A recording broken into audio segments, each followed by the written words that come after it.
Ranking Member Shaheen, distinguished members of the committee, I'm honored to join you as President Trump's nominee for the position of Assistant Secretary for South and Central Asian Affairs. I appreciate the trust and the confidence that President Trump has placed in me by nominating me for this role. I'm also grateful for the unwavering support of my family and friends. A number of them sit behind me today, including my wife and 3 of my 5 children. Others I know join us in spirit, and I thank them all. Appearing before you, I can't help but feel that I've come full circle. I was born in New Delhi to an Indian father and American mother. Although I visited India often during my childhood, I grew up in the United States as a thoroughly American kid, never imagining that my career would someday return me to the place where I was born. But I became interested in studying the region in graduate school and soon was working on it as a scholar and as a government official. In my scholarly capacity, I wrote books and articles about the region and its security environment, and also about U.S. policy. In my official capacity, I taught military officers about the region, led U.S.-India strategic engagement projects, and covered South and Central Asia in the State Department's policy planning staff. Now, if confirmed, I'll lead the State Department Bureau responsible for this critical part of the world. So appearing before you today really does make me feel like I've come back to my beginning.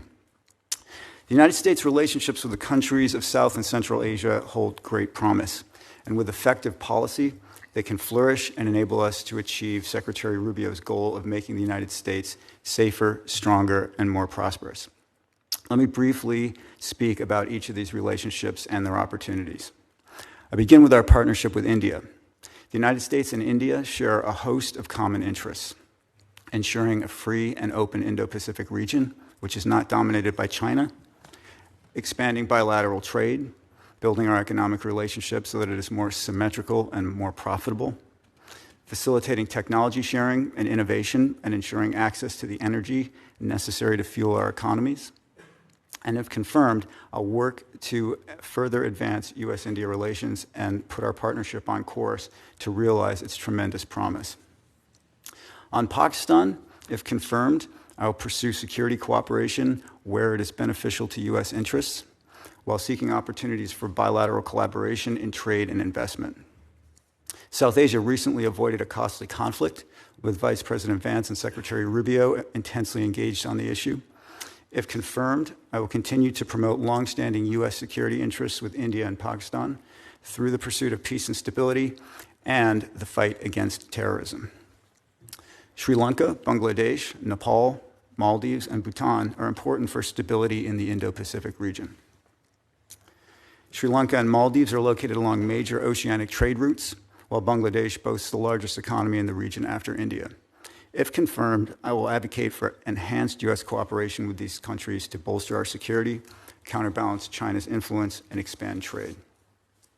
In Afghanistan, if confirmed, I will support President Trump and Secretary Rubio in bringing home wrongly detained Americans.